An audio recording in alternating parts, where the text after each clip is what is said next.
I believe this is the part where I say, I told you so. But King Kai, I don't understand. You can't beat him. Sure I can. I'll just train harder than ever. No, Goku. You can overcome any limit put in front of you, but his power has no limit. Even if you somehow found the power to surpass him, you wouldn't have anything left to aspire to. Do you truly want that? Nah, sounds boring. Oh shit, here we go again. Well, Nightmare wields more power than Guts. This is what Guts does every single day. He gets the shit kicked out of him trying to defeat gods and demons leagues above his abilities and still prevails. It's true, all his life. I mean, this guy lives in a world where giant monsters are trying to kill you, eat you, rape you, or all three at the same time. And that's just Monday.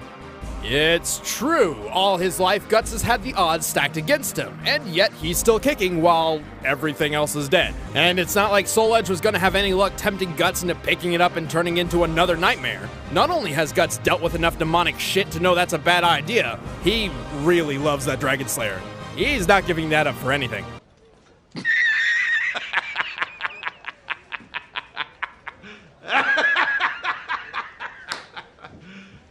You serious? Actually, that's not canon. Let's just say I know the right people. With this continuity jam, I can rewrite anything I think needs fixing. I could stop Hitler from being born, rewrite the Star Wars prequels, or even make you take off that mask. No! Stop it! No! This is over. Torches and pitchforks down! Before you start raging, please hear us out on this one, alright? Goku is incredibly powerful, a skilled warrior, and a great character. But Superman is on a completely different level, one which really doesn't belong in versus matches like these. Sure, due to the writing style of Dragon Ball, Super Saiyan God Goku's exact limits are difficult to pinpoint. Also, Goku will likely achieve a new form in the future. It's just how Dragon Ball works nowadays. However, none of that is really a factor. Goku will always have limits, while Superman's maximum potential is limitless. Don't believe us? Well, strap in, boys and girls. Let's look at how Superman breaks reality. One day, Superman was hanging out near Vega, the brightest star in the Lyra constellation. For the record, that's 25 light years from Earth, or 147 trillion miles. Naturally, a crisis occurred on Earth, so Superman's photographer buddy Jimmy activated his signal watch, calling for Superman's aid. And Superman arrived in a matter of minutes! Being a comic book, the time Superman took getting to Earth is unspecified. However, the comic never mentioned or implied any large time lapse, and he arrived as the battle was ending. Even if we seriously lowballed this feat to taking 10 minutes, Superman would be traveling over 800 trillion miles per hour, over 1,000,000 times the speed of light. But more impressively, Jimmy's signal watch operates by emitting a high-frequency sound only Superman can hear. Which means Superman heard the signal in the vacuum of space 25 light years away. That is physically impossible. Except for Superman. Oh, you aren't impossible? How about the time he lifted Spectre off the ground? A guy literally made up of eternity. No, not insane enough for you? Well then, how about the time Superman lifted a book of infinite pages? That's right, Superman lifted both eternity and infinity. Though he did have some help from Wonder Woman and Shazam. Hey Wiz, what's half of infinity? Infinity! With infinite pages, which I've debunked, but basically the lowdown is Superman didn't lift the Spectre at all. Like, they literally tried to lift him, and they had the help of Green Lantern, by the way. They tried to lift him, and they failed. They didn't lift him. So even if he was infinite, he didn't get picked up. So I don't know where they're going with that. So crashing to the earth, no effect. He's not infinite weight, and Superman never lifted him. For the infinite book, he never lifted that either. So I don't know why they're using that. All right, and also not to mention, if Superman has, infinite lifting potential, why does he need help from, Justice League to like carry planets? Like, he's been shown to struggle with lifting planets. Like, what pissing himself lifting these planets? Yeah, he's supposed to have infinite strength. Like, yeah, right. And what's with the fucking strength shit anyway? Since when did lifting strength equate to striking strength anyway? It doesn't at all. Yeah, what the fuck? Regardless, they have limits in their own strength, so while they were lifting a specific set part for each load, Superman was lifting everything else, which literally means everything else. Really, Wonder Woman and Shazam didn't even need to be there. Superman's held a black hole, survived an explosion equal to 50 supernovas, flew through the center of a red sun, which is like tanking millions of nukes rapid fire, and once easily absorbed enough solar energy to vaporize half a galaxy. And to put an end to the Wizards magazine argument, here he is getting thrown from orbit into Earth with enough force to devastate the planet and cause nuclear winter. Oh look, he stood up moments later, more pissed off than hurt. Oh, and by the way, none of this was pre-crisis. Believe us, we know none of this makes any logical sense. And hey, it's not our fault. These writers just keep making Superman the most impossibly OP guy ever. You went full retard, man. Never go full retard. And that is where Superman breaks this matchup. His world just doesn't fit the same mold. Superman is an all-powerful being who is only weak to alien radiation and supernatural magic. He is not meant to be relatable. He is not meant to lose. While Goku's story is one of a man trying to be the best warrior he can be, Superman's is the story of a god trying to live amongst men. It's not about if he loses a fight, but whether or not he's doing the right thing. That's why he stands for truth, justice, and freedom. That's why he doesn't wear a mask. That's why he's called the Superman. But hey, we know some of you out there have some questions, so let's knock them out of the park right now. Technically, if Goku could find a way to draw energy across multiverses, his spirit bomb could possibly achieve the kind of limitless power to match Superman. But not only would that take way too long to charge, providing Superman with plenty of time to kill him thousands of times over, the spirit bomb does not hurt anyone pure of heart, like Superman. Go on! You have to bounce it back! If you don't have any evil in you, you'll be okay. Super Saiyan God Super Saiyan was about on par with Golden Frieza. When asked about Golden Frieza's power level at a panel, Frieza's voice actor said that since Frieza was a nice guy, it's probably 100 quintillion. Which is a pun, because power levels are nothing more than a big joke. Superman has been beaten in battle before, when he was still learning. Saying Superman should lose because he lost to Doomsday is the equivalent of saying Goku should lose because he was one-shot by Raditz. We are looking at these characters at their maximum potential, not from some random point in their timelines. Goku may have divine ki now, but it's still ki, not magic. Ki may be spiritual in nature, but it's still a natural source of living energy even Superman possesses. In fact, Dragon Ball emphasizes a clear difference between ki and magic. And if Goku did destroy the sun or the planet, he can't survive in the vacuum of space. Superman can and could always just fly to another yellow sun, or even a blue one, which boosts his powers even faster. Ultimately, Goku versus Superman comes down to a difference of limits and purpose. What happens when you pit a man with the power to break any limits against a being with no limits in the first place? Well, only one has limits to give at all. But that's exactly what makes him such a memorable character. Think about it. If you had a Goku that was as powerful as Superman, would you even want him?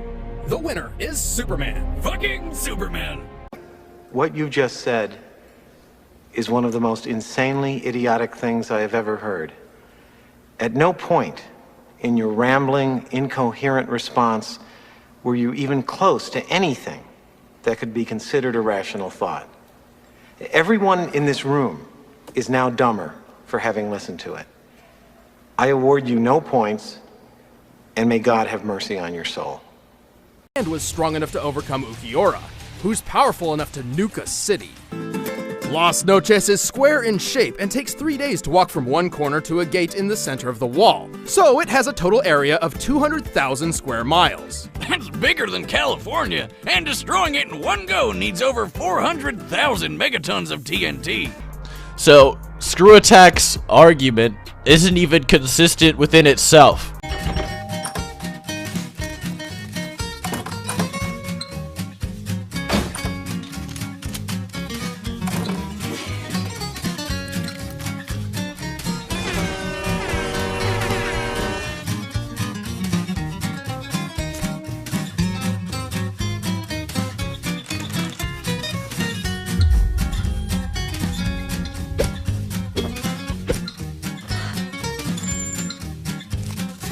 Ah, that's it.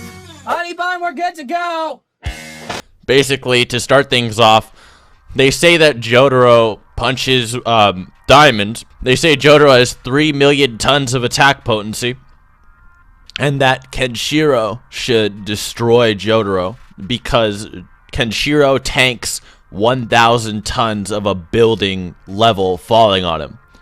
I don't know if you know this or not, Screw Attack, or what's his name, Nick, the researcher that made these arguments, but 3 million is a lot larger than 1,000 by a pretty substantial margin. I don't know I don't know how much I need to point that out.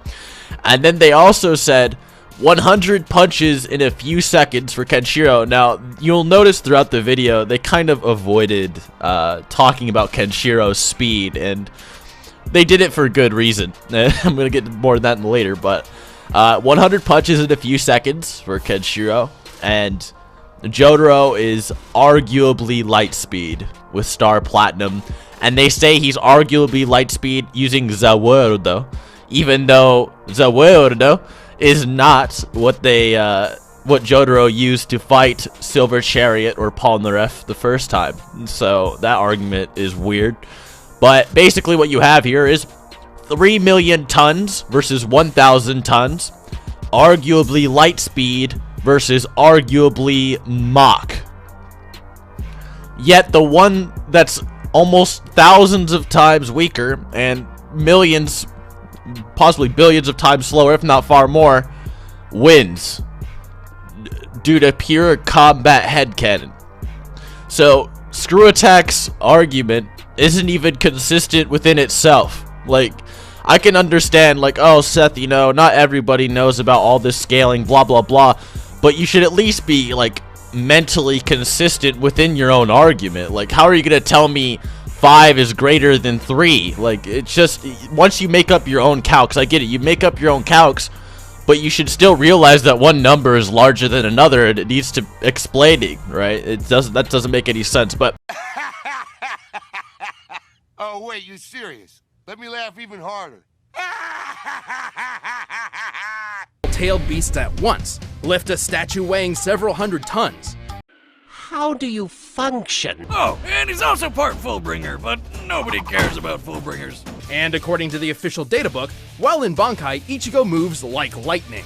No! No! Fucking no! And furthermore, what? And the data book says that Ichigo has godlike lightning type speed, which is meant to be impressive, yet in that same fight, Byakuya is whipping out lightning based Kido in their battle. It's clearly like some Bible tier wording to hype up Ichigo's transformation. You know how they like to use the words godlike or holy or unlimited, heavenly, words like that, right? They use a lot of those words in old books and old mythology, or even books about religion and things like that. It's not meant to be taken literally, but people still whip out that dusty ass databook scan and try to say, well, the databooks say here that let me just scroll over to the page. Like lightning, Ichigo presses Byakuya with godlike speed and attacks him at close range. Therefore, well, we can assume and substantiate from that statement that Ichigo is only the speed of a lightning bolt. Like, do you guys understand how silly that is? That's like Ichigo surviving 54 little boys to the face. No. I meant the bomb from 1945. Not the. Oh God. Oh brother, this guy stinks. Hey, funny guy. I got a joke for you. What smells rotten and puts people to sleep? Noxious gas? No, your act. To getting onto like the proper debunk, just kind of outside of their own stupidity. They claim that diamonds give Jotaro 3 million tons of force. I don't know where they got this video from of like this hydraulic press pressing a diamond. I've looked everywhere for videos on this, and most of these videos are fake because I hate to break it to you, but the largest diamonds in the world are like basically hand-sized. So if this diamond is legit that big, that diamond's worth like millions of dollars and would be like almost priceless, especially because it's perfectly cut as well. So not only did this, you know, video get the largest one of the largest diamonds on the planet, it was a perfectly cut largest diamond on the planet, and then they just squished it for science. So I don't know if I need to explain why why I'm skeptical about that, and I'd like to see a source. Also,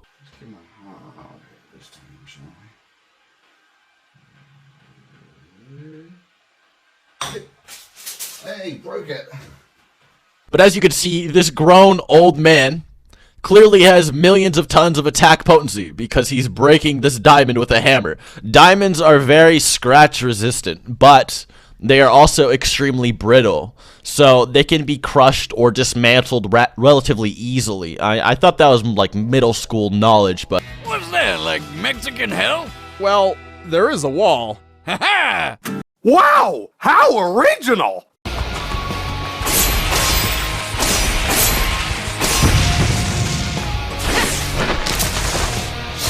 Quit running, coward! Comparing them directly, Ichigo's best reaction should clock in at around 970 million miles per hour, 40% faster than light speed and Naruto's reaction time. Alright, point for Ichigo!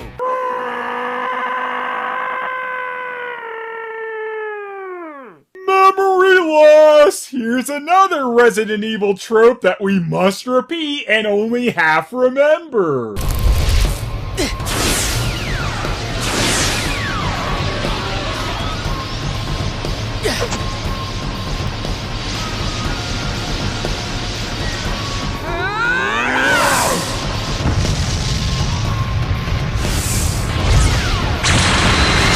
Screw you, bastard! When comparing the trainers, Red's bond with Charizard was strong enough to Mega Evolve, but like most Pokemon, their relationship is still one of master and, well... Slave, come on, you know it's true. I know there's the bond of friendship and whatever, but when Red's through with Charizard, it's back to the tiny spherical prison. Tai and Agumon, on the other hand, are best friends on equal footing. What the hell was that?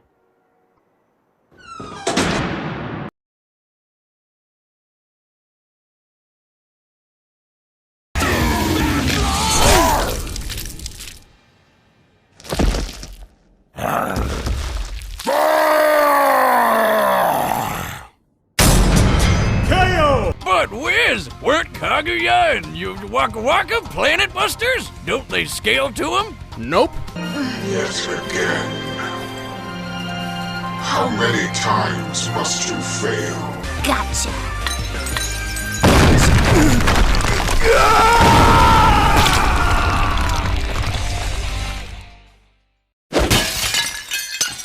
That's how it's done. Fuck that. The death battle was retarded. Okay. It was like they didn't even try to scale the characters and show you how strong they were. They're just like, Gaara's pretty tough. Wow, Toph is pretty tough too. But I don't know. I just think that Toph can fight better. And since Gaara, he uses the earth and like Toph like manipulates the earth, like she would just manipulate his earth and she would totally win, bro. Like that was the whole fucking battle, bro. Like it was like the equivalent, right? You take Batman, okay, take off his fucking clothes, like he's naked, right? Throw in Goku, throw him into a ring. Goku's naked too. Goku goes Super Saiyan God 18 and a half and just got his mystic potential unlocked. And Batman is no prep time, didn't see this coming, has no tools. He has to fight Goku, right? Goku has the same stats, and Batman has the same stats. Screw Attack is basically saying, well, I don't know, Goku's pretty tough. I think Batman knows what he's doing. Batman knows a lot of martial arts, and so does Goku, but Batman knows more martial arts, so I think he would probably beat Goku. Like, that was the equivalent of this fucking shitstorm of a video. Like, I don't think there's really anything else to be said. So, a good example of why Toph couldn't control Gaara's sand if he was alive. Hey, you can't control something if it's alive. That's why waterbenders can't control blood, and you need to be specially trained as like a blood bender, and the fucking full moon needs to be out, and your grandma needs to be on her fucking period or something, bro, to work. All right, it's just there needs to be a lot of prerequisites to control living matter. It's like why you don't really see, benders controlling people. It's because you can't control really living tissue. And it's also, or anything that's alive. Gaara couldn't stand up to Duff. I know you're floored. I really ground that one in, didn't I? What can I say? It's my earthly delight. The winner is Toph Beifong. Fast and tough, but Tracer's unique arsenal and evasiveness pulled her ahead. Scout's greatest feat was potentially surviving an assault from 3 rockets at once. However, the rocket's point of impact is never directly shown. You gotta be fucking kidding me! It's ridiculous! Like, what?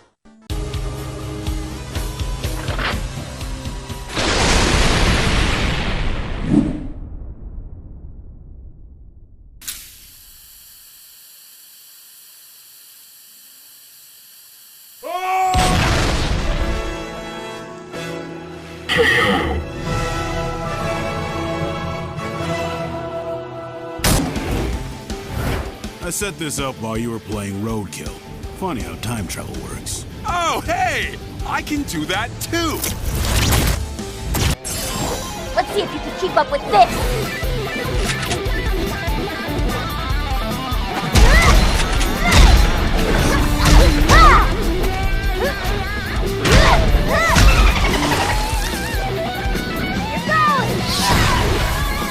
Ugh. Did I just explode?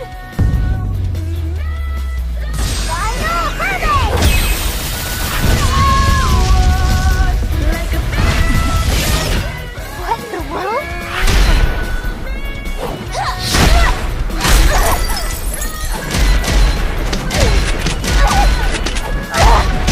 Like that?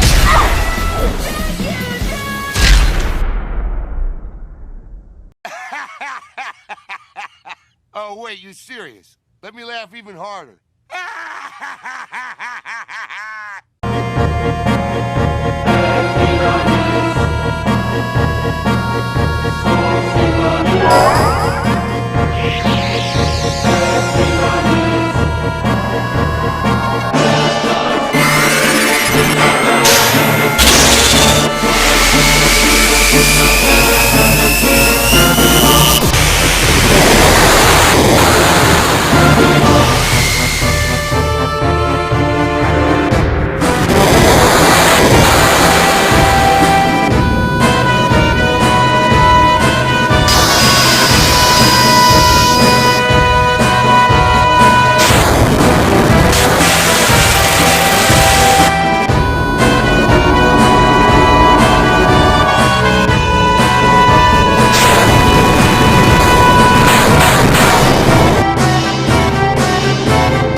Meanwhile, at the Legion of Doom, luckily her aura is durable enough to take a punch that shattered a concrete pillar about 4 feet wide, a feat which requires at least 1,400 tons of force.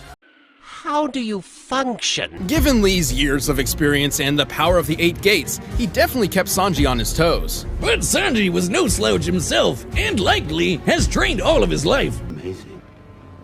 Every word of what you just said was wrong. With his speed and observation hockey, he handled even the unpredictable Drunken Fist. And while the 7th gate meant Lee could probably blow up an island, that's not as big as the meteors the Straw Hats could handle. Simply put, Lee had only one somewhat reliable method of a possible victory, the 8th gate. A suicide move he's never actually used before. Not really the best argument for a win on its own. But gate number 8 could take on Madara. Sanji's tough, yeah, but he's definitely not on that guy's level. A couple big hits from the 8th gate and Sanji's nothing but paste, so what gives? Well, Lee would have to hit him first. While Sanji's power may not compare to the 8th gate, his speed is far beyond. Recall when his fellow rubber rabble-rouser Luffy, very patiently waited for a light-speed laser to reach him before dodging it. To pull this off, Luffy would have had to move 13 times faster than light. Sanji can regularly keep up with Luffy, and this was before he even got his super fast raid suit. Don't get us wrong, the power of the 8th gate is incredible. If we were to run this fight 100 more rounds, Lee would surely land a winning blow with it a few times. But more often than not, Sanji's speed is pulling this one off. Previously on Brain Dead. Shown. Comparing them directly, Ichigo's best reaction should clock in at around 970 million miles per hour, 40% faster than light speed and Naruto's reaction time. All right, point for Ichigo. Speed alone wasn't enough, though. His consistency! We have none!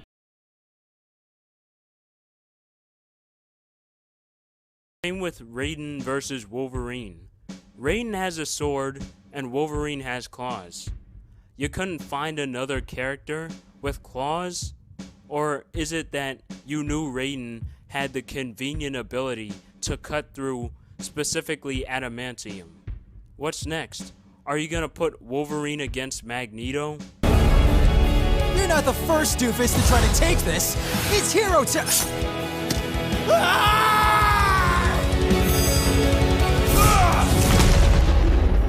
Ew, I stepped in loser. Oh, it hurts to laugh. Don't ask. And yet, they make him out to look like a pussy. They take away his tailed beast form because of his time period, yet give him the amount of chakra he had as a child. They also make Toph ridiculously overpowered.